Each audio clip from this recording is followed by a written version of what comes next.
എപ്പിസോഡിന്റെ opening സീനില് ഇപ്പൊ ഒരു white സെറ്റ്സോ കാണിക്കും. അവനെ ആണെങ്കിൽ ഒരു സുസാന അറഞ്ചം പൊറഞ്ചം വെട്ടിയെറിയാണ്. ആ സുസാനെ ക്രിയേറ്റ് ചെയ്തത് അത് മറ്റാരുമല്ല, സാക്ഷാൽ സാസുക. അപ്പൊ അവിടുന്ന് അങ്ങനെ സൂം ചെയ്ത് സാസുകയെ കാണിക്കും. അവന്റെ മങ്കിക്കു ശരിങ്ങ കണ്ണ് അതവൻ ഓപ്പൺ ചെയ്ത് കഴിഞ്ഞു. അവിടുന്ന് അങ്ങനെ കട്ട് ചെയ്ത സുഗട്സും ജൂഗോയും അവർ രണ്ടുപേരും ഇപ്പൊ സാസുകയെ കുറിച്ചും കരീനെ കുറിച്ചും ആയിരിക്കും പരസ്പരം ഡിസ്കസ് ചെയ്യുക. അവർ രണ്ടുപേരും ഇപ്പൊ സുഖമായിട്ടിരിക്കുന്നുണ്ടാവോ? സുഗട്സ് പറയും, ഇനി ഞാൻ സാസുകയുടെയും കരീനയുടെ ലൈഫിൽ ഇടപെടില്ല. അവരെ കുറിച്ച് ഒന്നും അറിയാൻ ഞാൻ ശ്രമിക്കില്ല. കാരണം അവർ രണ്ടുപേരും ഇപ്പൊ ഒന്നാണ്. കരീനയ്ക്ക് ഓൾറെഡി സാസുകയെ ഒരുപാട് ഇഷ്ടമാണ്. ഇപ്പൊ അവർ രണ്ടുപേരും ഒന്നിച്ചു. ആക്ച്വലി ജൂഗോയും സുഗട്സുവും അവർ രണ്ടുപേരും ആ എക്സിക്യൂഷൻ ബ്ലേഡ്, സാബുസയുടെ എക്സിക്യൂഷൻ ബ്ലേഡ് അത് അന്വേഷിച്ചാണ് ഇപ്പൊ മുൻപോട്ട് പോകുന്നത്. ജൂഗോ പറയും, പോകുന്ന വഴിക്ക് ഉറപ്പായിട്ടും നമുക്ക് സാസുകയും കരീനയും ഒന്ന് കാണണം. അവിടുന്ന് അങ്ങനെ കട്ട് ചെയ്ത ഇപ്പൊ കുട്ടപ്പന്റെ ബാറ്റിൽ ഫീൽഡ് കാണിക്കും. അവിടേക്ക് മൈഗയും കാക്കാഷിയും അവർ രണ്ടുപേരും ഇപ്പൊ എത്തിക്കഴിഞ്ഞു. കുട്ടപ്പൻ പറയും, അവരുടെ കയ്യില് മങ്കിക്കു ശരിങ്ങം കണ്ണ്, റെനീങ്ങം കണ്ണ് മാത്രമല്ല ഒരുപാട് മോൺസ്റ്റേഴ്സ് ഒക്കെ ഉണ്ട്. സോ നമ്മൾ വളരെയധികം കെയർഫുൾ ആയിരിക്കണം ഇങ്ങനെയുള്ള സമയത്ത്. അവരങ്ങനെ സംസാരിക്കുന്ന അതേ സമയത്ത് ഇപ്പൊ ഫൈറ്റയില് അതാണെങ്കില് അവർ ലക്ഷ്യമാക്കി പാഞ്ഞെടുക്കും. ഇവിടെ കുട്ടപ്പനാണെങ്കില് മൂവ് ചെയ്യാനാവില്ല.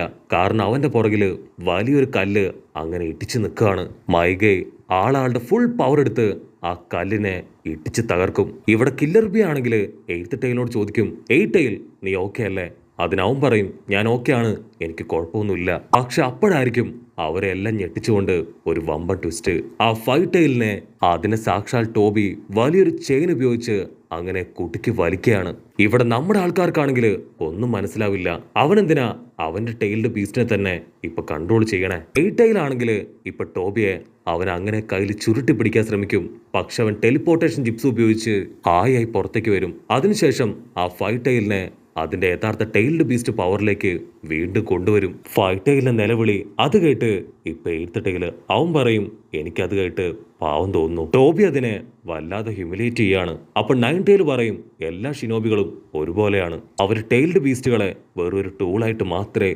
കാണാറുള്ളൂ. നയൻ ടൈൽ ഇപ്പോ ഡയറക്റ്റ് ആയിട്ട് എയ്റ്റ് ടൈലിനോട് പറയും, നീ ശരിക്കും ലക്കിയാണ്. കാരണം നിനക്ക് പെർഫെക്റ്റ് ആയിട്ടുള്ള ഒരാളെ കിട്ടി. പക്ഷെ എനിക്ക് മാത്രം അങ്ങനെ ഒരാളെ കിട്ടിയില്ല. നിന്നെ കഴിഞ്ഞും കഴിവും പവറും ടൈലും ഒക്കെ എനിക്ക് കൂടുതലാണ്. അതിന് എയ്ത്ത് ടൈല് പറയും, നിന്റെ ഈ ജാട അഹങ്കാരവും അതുകൊണ്ട് തന്നെയാണ് നിന്നെ ആർക്കും ഇഷ്ടാവാത്ത. അത് കേട്ട് നയൻ ടൈല് അവനൊന്നും മിണ്ടാതെ ഇപ്പൊ ഉറങ്ങാനായിട്ട് തുടങ്ങും. കുട്ടപ്പനാണെങ്കിൽ ഭയങ്കര ഹാപ്പി ആവും. കുട്ടപ്പന്റെ കുറ്റമാണ് പറയുന്നതെങ്കിലും അവർ രണ്ടുപേരും ഇപ്പൊ പരസ്പരം കമ്മ്യൂണിക്കേറ്റ് ചെയ്യുന്നുണ്ടല്ലോ. നയൻ ടൈലിന് ഒരു ഫ്രണ്ടിനെ കിട്ടിയല്ലോ എന്ന് പറഞ്ഞ് കുട്ടപ്പ ഹാപ്പി ആവും. കാക്കാശി മാസ്റ്ററിനാണെങ്കിൽ അത് കണ്ട് കലി കയറും. കുട്ടപ്പ, നീ ഈ സമയത്തും കളിച്ച് രസിച്ചിരിക്കുകയാണോ? ഇപ്പൊ നമ്മള് വളരെയധികം ശ്രദ്ധയോടെ ഇരിക്കേണ്ട സമയമാണ്. ഓരോ മിനിറ്റും നമുക്ക് വളരെ പ്രധാനപ്പെട്ടതാണ്. കാക്കാശി ഉടനെ ആളുടെ ലൈറ്റ്നിങ് ബ്ലേഡ് അതങ്ങനെ ക്രിയേറ്റ് ചെയ്ത് ടൈൽഡ് ബീസ്റ്റുകളുടെ അടുത്തേക്ക് എടുത്ത് ചാടും. അതേസമയം മൈഗൈ സെൻസായി ആളാണെങ്കിൽ ആളുടെ സിക്സ്ത് ഗേറ്റ് അത് ഓപ്പൺ ചെയ്ത് കാക്കാശി മാസ്റ്ററിന്റെ ഒപ്പം തന്നെ കട്ടയ്ക്ക് മുൻപോട്ട് ഓടും. കാക്കാഷിയും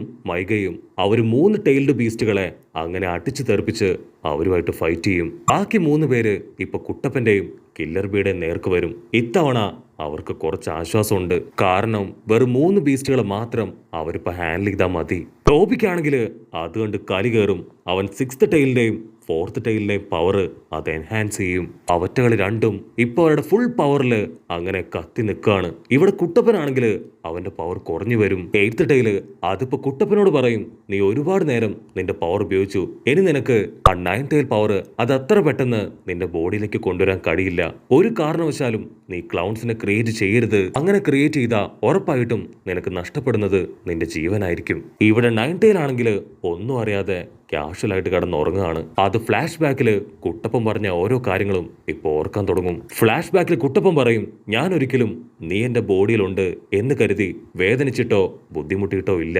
ഞാൻ ഒരിക്കൽ പോലും നിന്നെ പഴിച്ചിട്ടില്ല.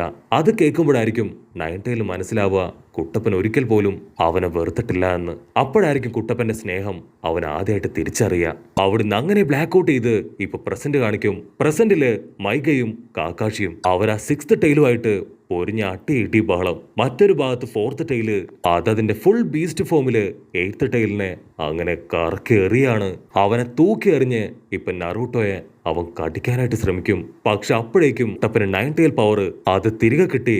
ഇപ്പൊ ആ ഒരു ഫോർത്ത് ടൈലിനെ അങ്ങനെ റെസിസ്റ്റ് ചെയ്യാൻ തുടങ്ങും. സിക്സ്ത് ടൈലാണെങ്കിൽ ഒരു ഫോക്ക് പവർ അതുപയോഗിച്ച് കാക്കാഷിയും മൈഗയെയും അങ്ങനെ ദൂരത്തേക്ക് തെറിപ്പിക്കും. നമ്മുടെ കൂട്ടുകാർക്ക് നല്ല അടിപൊളി സിനിമകൾ കാണാൻ ഒരുപാട് ഇഷ്ടമായിരുന്നല്ലേ.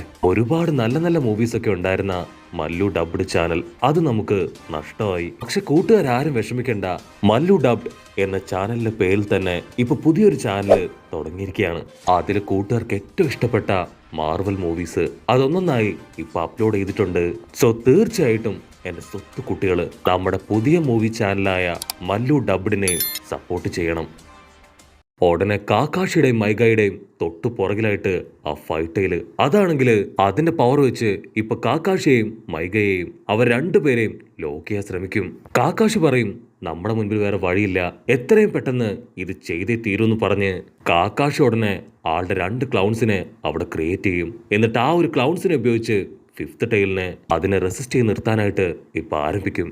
മൈഗ ഉടനെ ആളുടെ 6th ഗേറ്റ് അത് ഓപ്പൺ ചെയ്ത് അങ്ങനെ ആ 4th ടൈലിന്റെ തലയ്ക്ക് തന്നെ ഒരൊറ്റ ഇട്ടി കൊടുക്കും. അതിന്റെ ഓപ്പോസിറ്റ് സൈഡ് കാക്കാഷിയും ആളുടെ ക്ലൗൺസും അവരാണെങ്കിൽ മറ്റൊരു വലിയ ഫയർ ജിപ്സു അത് ക്രിയേറ്റ് ചെയ്ത് ആ 6th ടൈലിനെ അതിനെ മുഴുവനായിട്ടും ഇപ്പൊ കത്തിയരിക്കാനായിട്ട് ശ്രമിച്ചു കൊണ്ടേയിരിക്കും. കാക്കാഷി പറയും കില്ലർ ബി എത്രയും പെട്ടെന്ന് നമുക്ക് കുട്ടപ്പന്റെ അടുത്തേക്ക് എത്തണം.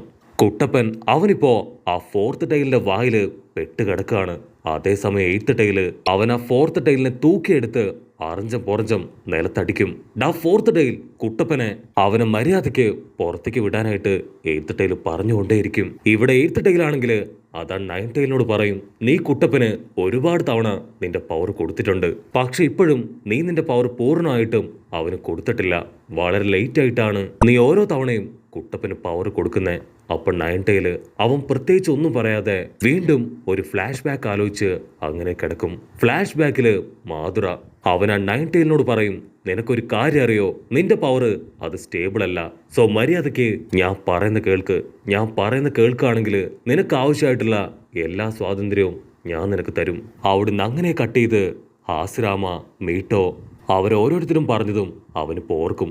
മനുഷ്യര് അവരെപ്പോഴും എന്നെ അടിമയാക്കി വെക്കാനേ ശ്രമിച്ചിട്ടുള്ളൂ. അവസാനമായിട്ട് നറൂട്ടോ മാത്രമാണ് കുറച്ച് ഡിഫറെന്റ് ആയിട്ട് അവൻ്റെ അടുത്ത് ബിഹേവ് ചെയ്തത്. നിന്റെ മനസ്സിലെ വെറുപ്പ് അത് മുഴുവൻ നശിപ്പിച്ചതിന് ശേഷം ഞാൻ നീയുമായിട്ട് സംസാരിക്കാനായി തിരികെ വരും. അതാണ് നറൂട്ടോ 9th ടൈലിനോട് അവസാനമായിട്ട് പറഞ്ഞത്. അവിടുന്ന് അങ്ങനെ ബ്ലാക്ക് ഔട്ട് ചെയ്ത ഇപ്പൊ കുട്ടപ്പൻ അവൻ ഒരുപാട് ശ്രമിക്കും ആ 4th ടൈലിന്റെ വാ അത് ഓപ്പൺ ചെയ്യാൻ. പക്ഷെ അപ്പോഴേക്കും അവൻ ആ 4th ടൈലിന്റെ വയറ്റിലേക്ക് അങ്ങനെ താഴേക്ക് വീഴും. അതിന്റെ വയറ്റിലെത്തുമ്പോഴായിരിക്കും കുട്ടപ്പൻ മറ്റൊരു കാഴ്ച കണ്ട് ഷോക്കാവുക. ആ 4th ടൈലിനെ ചെയിൻ ഉപയോഗിച്ച് കൺട്രോൾ ചെയ്ത് വെച്ചിരിക്കുകയാണ് സാക്ഷാൽ ടോബി. ആ 4th ടൈല് അതിപ്പോ കുട്ടപ്പനെ നോക്കി അങ്ങനെ നിലവിളിക്കുകയാണ്. കുട്ടപ്പൻ ചുറ്റും നോക്കും, അവനാണെങ്കിൽ ഒന്നും മനസ്സിലാവില്ല. കാരണം കുട്ടപ്പൻ അവൻ സാധാരണ എപ്പോഴും 9th ടൈലിന് മുൻപിലേക്കാണ് വരാറുള്ളത്. പക്ഷെ ഇത്തവണ 4th ടൈലിന് മുൻപിലാണ് അവൻ വന്നു പെട്ടത്. അവനാണെങ്കിൽ മനസ്സിലാക്കാൻ കഴിയാതെ അങ്ങനെ വണ്ടടിച്ച് നിൽക്കും. കുട്ടപ്പനാണെങ്കിൽ ഇപ്പൊ 4th ടൈലിനോട് ചോദിക്കും എന്നോട് ക്ഷമിക്കണം, എനിക്ക് നിങ്ങളെ മനസ്സിലായില്ല. അതിന് 4th ടൈൽ പറയും ഞാനാണ് 4th ടൈൽ സൺ ഗോക്കു. എന്നോട് ആദ്യമായിട്ടാണ് ഒരാൾ ക്ഷമ ചോദിക്കുന്നത്. അപ്പൊ നീ എന്റെ പവറിന് വേണ്ടി അല്ലേ ഇവിടേക്ക് വന്നത്? 4th ടൈൽ ചോദിക്കും നിന്റെ വയറ്റിലും ഒരു മോൺസ്റ്റർ ഉണ്ട്, അതിന്റെ പേര് കുറാമ എന്നാണ്. അത് കേട്ട് കുട്ടപ്പൻ ഷോക്കാവും. കാരണം ആദ്യമായിട്ടാണ് 9th ടൈലിന്റെ പേര് അത് കുറാമ എന്നാണ് അവൻ അറിയുന്നത്. ആ 4th ടൈൽ പറയും സ്വന്തം ബോഡിയിലുള്ള ആ ബീസ്റ്റിന്റെ പേര് അതുപോലും നിനക്കറിയില്ലല്ലേ. മനുഷ്യന്മാരെല്ലാവരും ഒരുപോലെയാണ്, അവർക്ക് വലുത് അവരുടെ കാര്യം മാത്രം. അതിന് കുട്ടപ്പൻ പറയും നിങ്ങളെല്ലാവരെയും മോചിപ്പിക്കാനാണ് ഞാൻ ഇവിടേക്ക് വന്നത്. നിങ്ങളിപ്പോ കൺട്രോൾ ചെയ്യുന്ന ആ ടോബി അവന്റെ ലക്ഷ്യം പ്രൊജക്ട് സുക്കിനോമി എന്ന വളരെ ബാഡ് ആയിട്ടുള്ള ഒരു മിഷനാണ്. അതിനുവേണ്ടി നിങ്ങളെ എല്ലാവരെയും അവൻ ഇത്രയും നാളും മിസ്യൂസ് ചെയ്തുകൊണ്ടേയിരിക്കുകയാണ്. എന്റെ ഏറ്റവും വലിയ ആഗ്രഹം 8th ടൈലും കില്ലർ ബിയും അവർ രണ്ടുപേരും ഹാപ്പിയായിട്ട് ജീവിക്കുന്നത് പോലെ എനിക്കും എന്റെ 9th ടൈലിനും ഹാപ്പിയായിട്ട് ജീവിക്കണം എന്നാണ്. നിങ്ങൾക്കും അതുപോലെ ജീവിക്കാൻ ആഗ്രഹമില്ലേ? അത് കേട്ട് 4th ടൈല് അവൻ ചിരിക്കും. ഒരു ഹ്യൂമണും ബീസ്റ്റും ഫ്രണ്ട്സ് ആവാനോ അതൊരിക്കലും നടക്കാത്ത കാര്യമാണെന്ന് പറഞ്ഞ് അവൻ വീണ്ടും ഇപ്പൊ കുട്ടപ്പനെ നോക്കി പരിഹസിക്കും. പക്ഷെ കുട്ടപ്പനാണെങ്കിൽ അത് മീൻ ചെയ്ത് അങ്ങനെ സീരിയസ് ആയിട്ട് നിൽക്കും. കുട്ടപ്പൻ പറയും ഞാൻ പറഞ്ഞത് സത്യമാണ്, അതിനുവേണ്ടി നിങ്ങളെ എല്ലാവരെയും ഹെൽപ്പ് ചെയ്യാനാണ് ഞാൻ ഇവിടേക്ക് എത്തിയത്. അത് കേട്ട് ആ 4th ടൈല് അതെന്തൊക്കെയോ ചിന്തിക്കാൻ തുടങ്ങും. 4th ടൈല് പറയും എന്നെ ടോബിയുടെ കയ്യിൽ നിന്ന് നീ മോചിപ്പിക്കാൻ ആഗ്രഹിക്കുന്നുണ്ട് എങ്കിൽ എന്നെ കെട്ടിയിട്ടിരിക്കുന്ന ഈ ഒരു ചെയിന് അത് നീ വെട്ടി എറിഞ്ഞാ മതി. അത് കേട്ട് കുട്ടപ്പൻ അവൻ ഭയങ്കര ആവേശത്തില് ആ ചെയിൻ അത് വെട്ടിയെറിയാൻ പോകുന്നതോടു കൂടെ ഈ ഒരു എപ്പിസോഡും അവസാനിക്കുന്നു. എപ്പിസോഡ് ഇഷ്ടപ്പെടുകയാണെങ്കിൽ തീർച്ചയായിട്ടും ലൈക്ക് ചെയ്യാനും കമന്റ് ചെയ്യാനും ഷെയർ ചെയ്യാനും മറക്കല്ലേ. അടുത്തൊരു അടിപൊളി എപ്പിസോഡുമായിട്ട് കാണുന്നവരെ it's me with Mallu episode.